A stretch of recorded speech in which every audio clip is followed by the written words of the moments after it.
Welcome back, everybody. Again, long time no see. A lot of things have been happening, but I do want to make this video to break down my thoughts on College Football 27 beta and playing Dynasty. Again, that's what we mainly do around here, is the Dynasty mode here on college football. Again, drop a like, subscribe. We're going to have a lot more content coming out.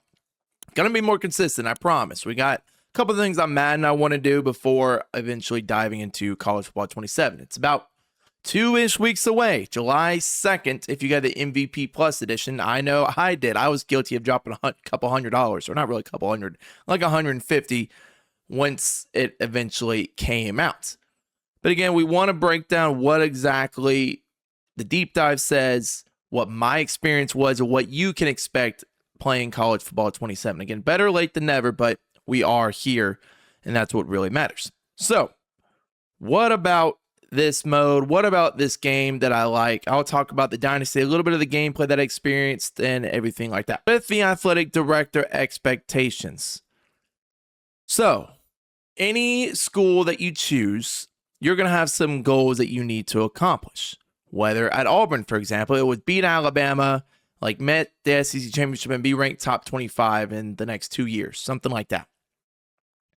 And with these athletic director expectations, you get boosted goals, NIL, skill points, etc. So this can be something that can either make or break your career at whatever school that you are at. On this Ohio State example, it has playing the national championship, beat Michigan, and be ranked in top 5. So if you hit those 3 goals, you can see how much of an impact that could have on your job security of being hired, fired, staying in the school, etc. Also have a school demeanor. Auburn's was reactive. What that means is that they're going to be more reaction to success, failures, thing like that.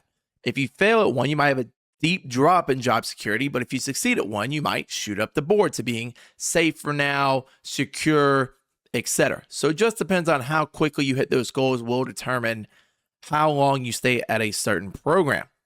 And these programs also have priorities, whether it's recruiting, playoff appearances, championships, etc. Like Auburn's is going to be different than Ohio State's. Ohio State's going to be more focused on national championships versus Auburn's going to be focused on recruiting, being ranked in the top 25, etc.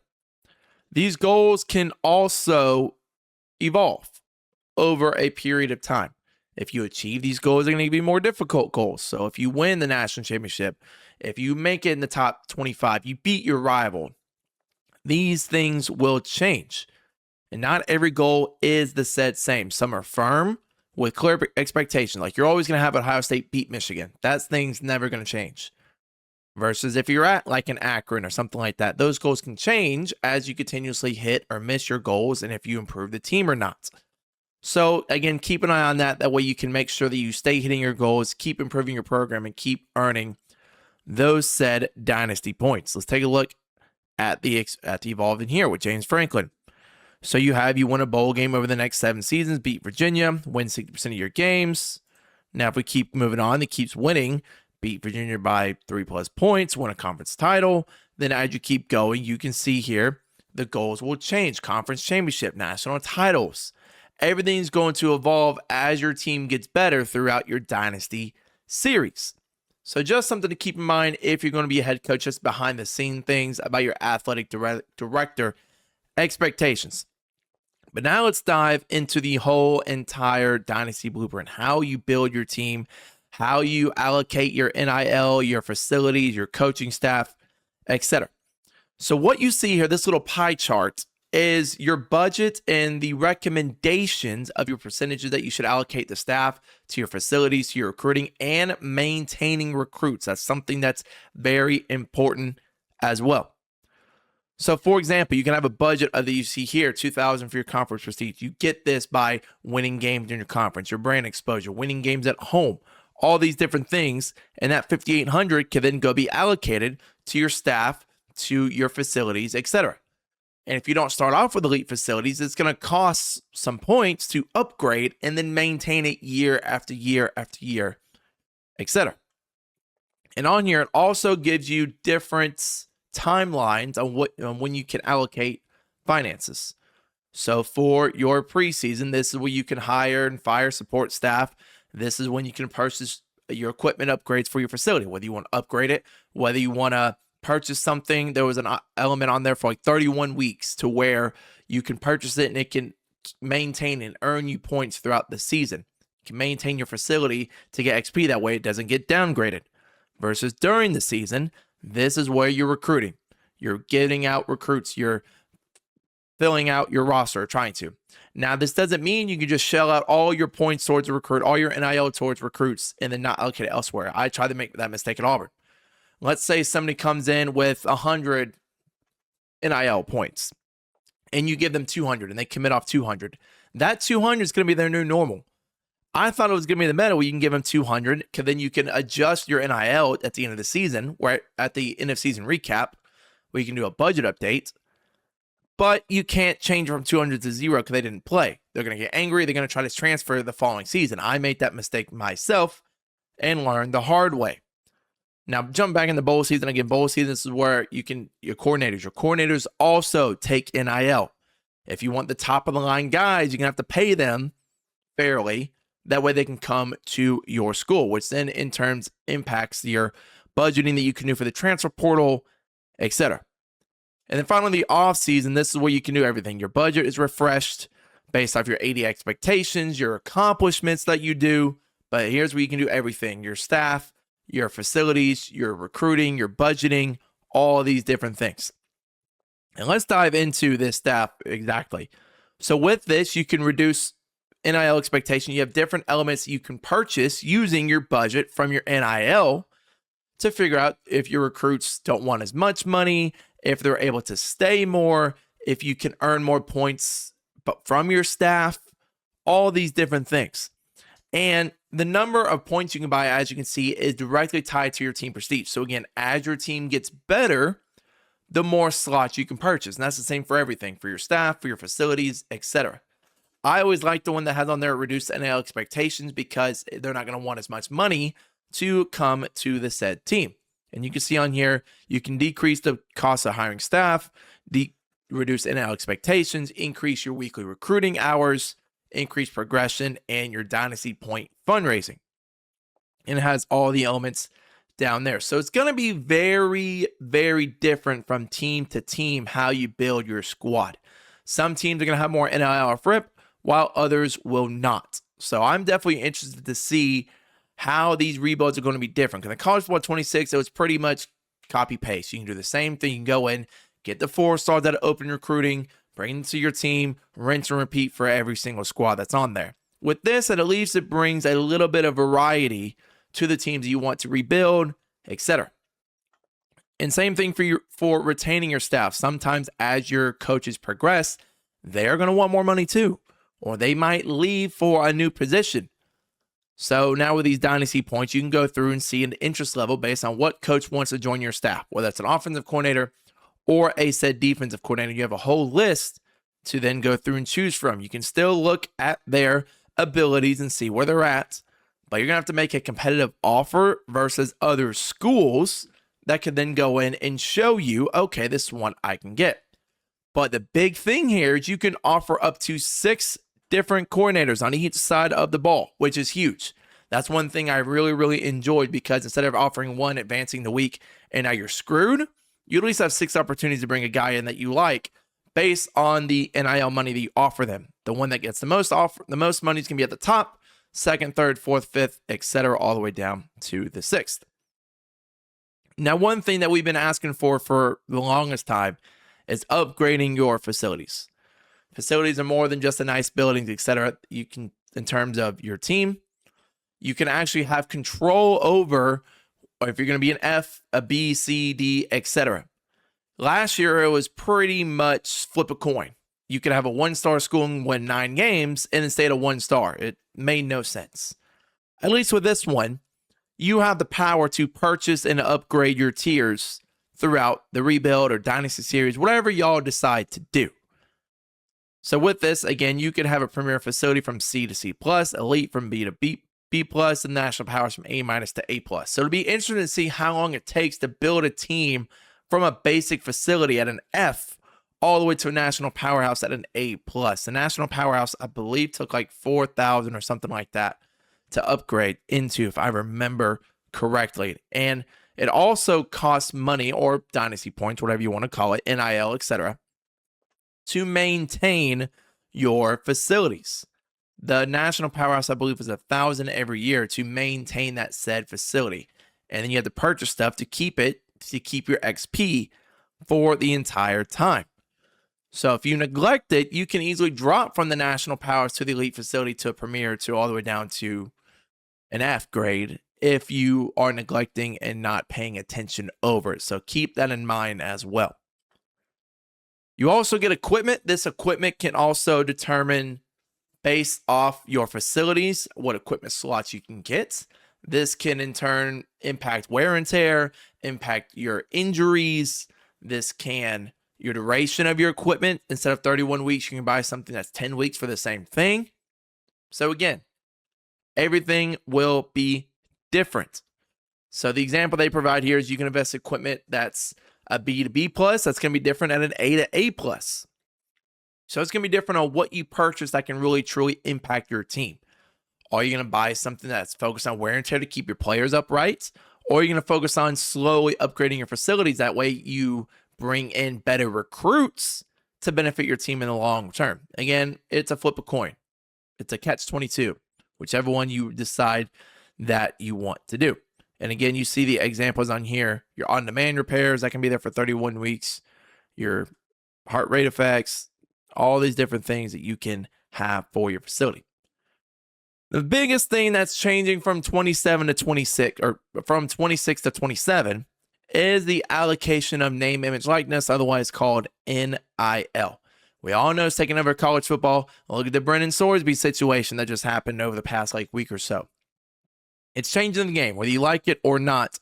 And it's good to see that they are incorporating it here in college football 27. This is what I was talking about before. Recruits have a standard NIL that they want to come to your program. It's going to be different based off your team prestige. For example, a 5-star that want to come to Auburn may only cost like $150 to $250 versus a 5-star at Ball State. Ball State's going to cost like north of $500, which could be your entire budget. So you just got to be careful and weigh the pros and cons on who you're going to go after based on your team prestige and based on how good your program is. You also have different brand exposure. The brand exposure deal breakers are still here. So now these NIL expectations, again, they're not going to stay the same. For example, if you offer a guy this Deion Shirdor here at 160, let's say you bump him up to 210 to get him to your squad, and he commits off that 210. That 210 is now the standard that he wants. That's his new normal. So if you drop it beneath 210 on your budget updating, he's going to want to transfer next year because he's not getting the money that he wanted when he first committed to your school. Again, that's not going to be the meta like I thought it would be. I made that same mistake beforehand. So this is where you got to be very, very mindful on how you allocate your recruits and how you allocate your budget year after year. You have an expectations NIL of how much you're expected to come in, and you have an NIL that you've allocated to your roster. So again, you can't just throw points at everybody willy-nilly and expect everybody to stay. Sometimes if they want to transfer, you're going to have to bump it up because they've gotten better and they are testing their market value. So if you get a star dev 3-star at Ball State and he plays as a freshman, he goes from like a 72 to an 83. That next year, if he decides to transfer, you're going to have to bump him up from like a 70 NIL points to like a 150 to a 180. Again, it's all going to depend on the deal breaker, on his... Hello, Roxy. My dog just came in the room.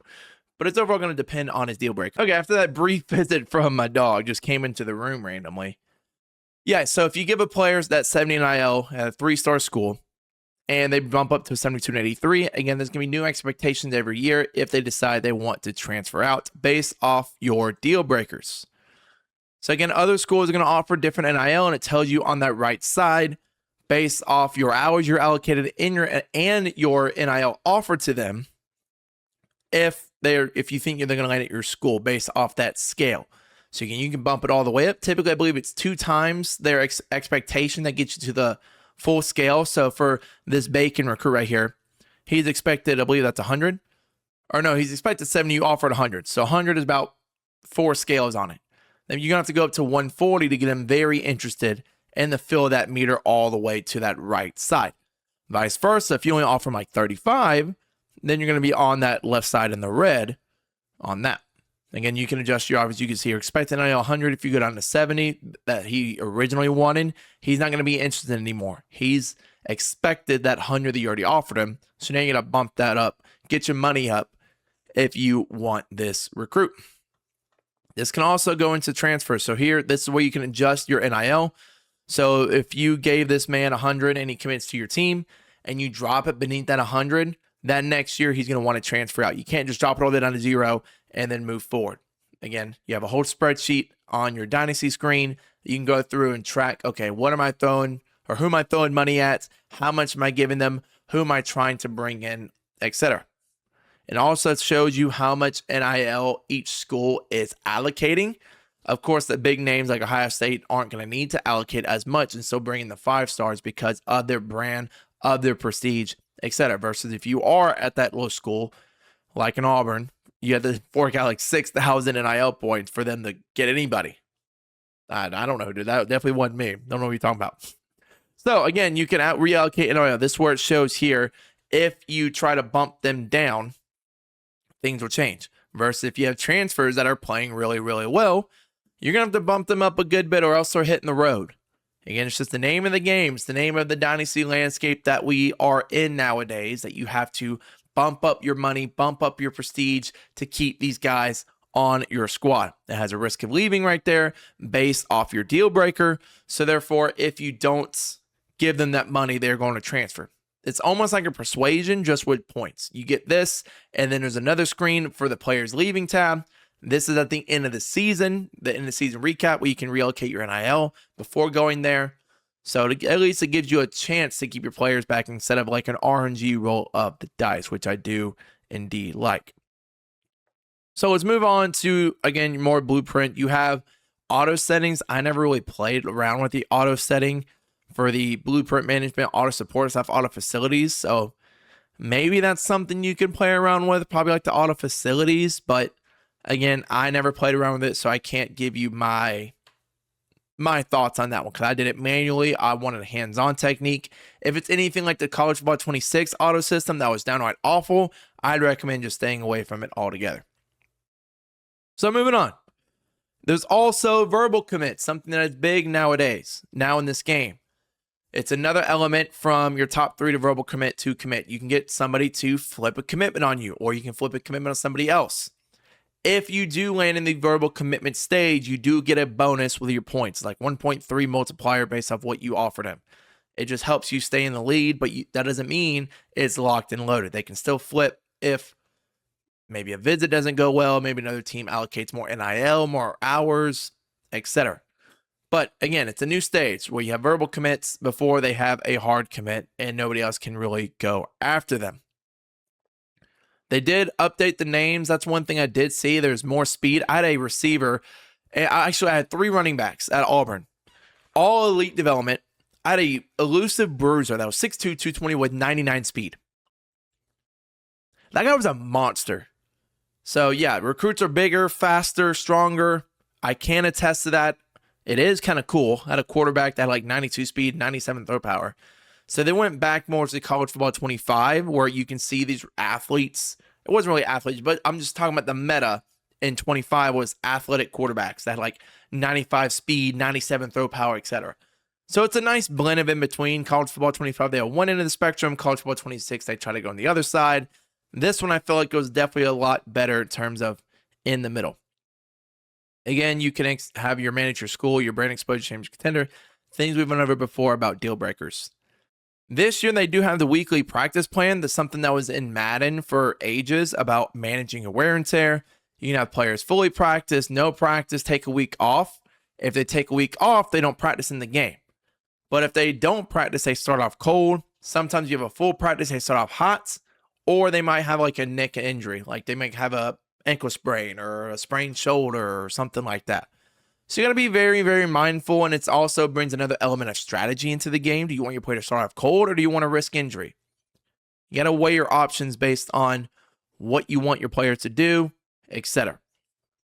And I'm moving on into the coaching carousel. Again, I didn't play around with this. I probably should have just to see. I said Auburn the whole time. But I do know if you express interest in it, it's going to decrease your coach prestige. So here you have this example of the USA expressing interest in the Georgia Tech. You can look at their budget, their staff, their recruiting. What are they allocating towards their records and their 80 expectations and their overall school grade? Something, again, I feel like is better suited than what it was a year ago. So again, if you express your interest, you will lose your coach prestige. You can evaluate both jobs and understand both situations before leaving your school to move on to the next one. So again, every job is going to be different based off the expectations, resources, and opportunity that they are offering to you as a possible coach. As we keep going down, you still have the progression. The Rainmaker was closed in the beta, so I'm not really sure what it is. We won't really know until the game is fully released. Also, they didn't have rosters. It was just a bunch of generic players. So I can't tell you who's what overall, etc. Pretty sure they did that for a reason. But it'll be interesting to see what the Rainmaker is based off if you order the MVP Plus edition or not. You can turn this on and off in your online Dynasty, so it's going to be up to y'all if you want to keep it in your leagues or not. But the Visionary here, this is one that pre-ordered Madden 27 and the MVP bundle. So you get increase your pipeline, your progression, your hot start, etc. Oh, it does tell us what's in the Rainmaker. I didn't think it was. So as deal maker, increasing influence, your budget booster, your stay power, and your contract incentives. So if you want to keep this on or not, again, it can offer you a boost into your leagues, or if you want to take the advantage. We're going to move on to the coach mode. So again, I should have played around more with coach mode. I just want to have my hands on the game, get used to recruiting. But you can now adjust how you want coach mode to be played. Do you want to play auto quarterback? Do you want the auto snap? Do you want the pre-plays? Do you want to make adjustments? You will have all the way up to 15 seconds to make audibles. Do you want to keep your camera angle behind the field? Do you want it from the sideline or from the booth? It could be something that we do in the future, a coach mode Dynasty series. That's something I might hit at in the near future. You can see here, if you're on the sideline here, you can make calls up until 15 seconds. And then from there, the play is snapped, you move on and go forward. I think that adds another element to where, because sometimes the AI, the CPU doesn't really play to the best of their abilities. So hopefully there's going to be some slider set. I know every year somebody on, I forgot the name of the guy, but there's always sliders out there for the best immersive computer playing if you're wanting to do coach mode and stuff like that. They do have the Heisman ceremony, first time since, golly, the early college football days, like PlayStation 2 days, to where a Heisman ceremony is in the game. I did like it. I enjoyed it. Now I'm not going to have it playing every single year, but I'll definitely have it playing for when my guy wins a Heisman, whether it's a quarterback, running back, receiver, etc. Now there is dynamic weather. It allows another element. Again, 26, they had dynamic time of day. This time we're doing weather. So we might start off with a sunny day and then it might drizzle a little bit, or it might be slightly raining and then pouring, stuff like that. It could definitely impact the game. I haven't really felt any differences versus playing in the rain versus not. I mean, sure, some throws may be harder to time, stuff like that, but I didn't really personally feel a difference in it. I think it's cool, though, having it in to where you're mocking, like if you're in the SEC, where a game may have a storm and then go away, or it might be sunny and then the rain falls out. I know down here in the South it's been raining every freaking day for the past month and a half. So it could be something like that. You also finally get access to history, something we've been asking for a while, all the way back to 1869 in a year-by-year outlook on players, Heisman, team stats, national stats. So now we get something that's more accurate.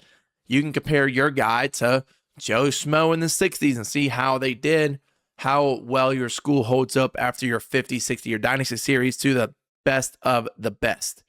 Again, you see team historical stats with Alabama leading in wins. And again, you can go back, have your school, and see where you compare to the best teams ever once you are done with your series.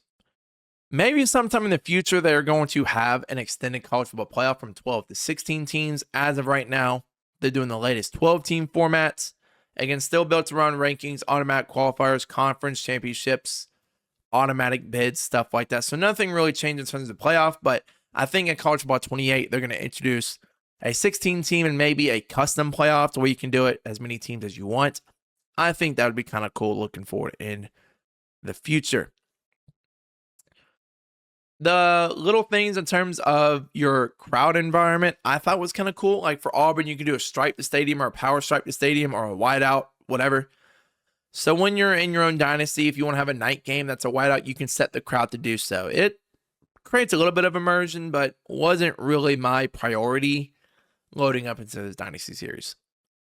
Now, the one thing we love to see is team builder with your stadium builder. You can do a custom stadium every single season. That's awesome. Now, the only thing is you can't do this with, let's say you start off with Sacramento State. You can't refresh their stadium.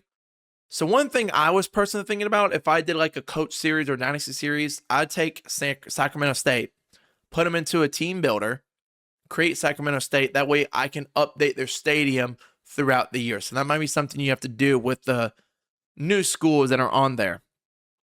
So again, you could build your stadium. They're taking this from MLB. MLB has your own stadium builder. So I'm interested to get in, play around with it, figure out how exactly to do it. Customized goalpost, stadium seats, the field, the buildings behind it.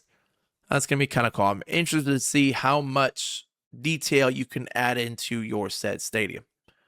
Now, I wonder when can you adjust it? Small and mid, variety team identities. I do know you can adjust it every year. That's what they said on the big thing.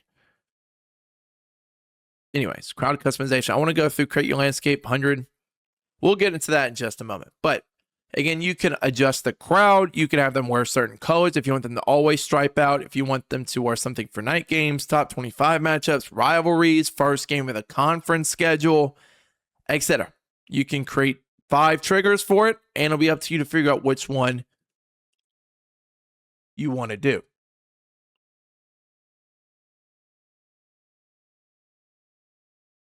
Moving on to your soundscapes, you actually have control of what sounds, what music you want to play every single time.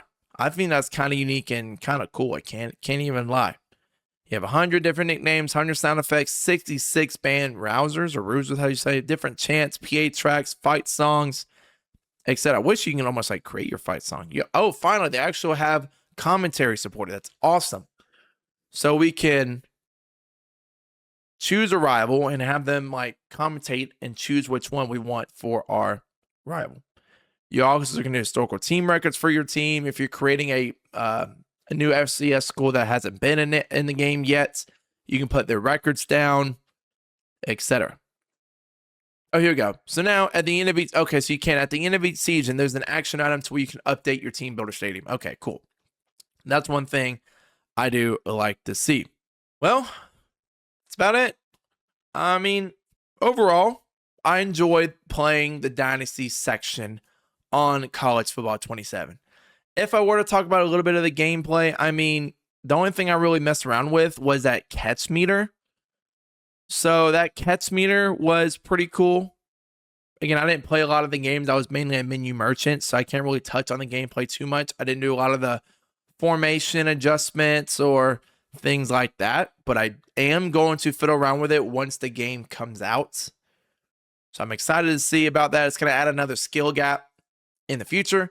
But again, today was mainly breaking down a dynasty and coach mode as well as team builder. Just seeing overall what is a deep dive talking about, what my experience was playing the beta, and overall that way you can give a heads up about it once the game drops on July 2nd if you order the MVP Plus edition. Again, more content's going to be coming out soon, so please drop a like, subscribe, comment down below. Maybe let me know what team you're going to be rebuilding first. I'm going to be coming out with a ranking, probably like a top 25, top 30-ish of my teams that I'm going to be rebuilding first. So keep an eye on that as well. Until next time, I'm out. Peace.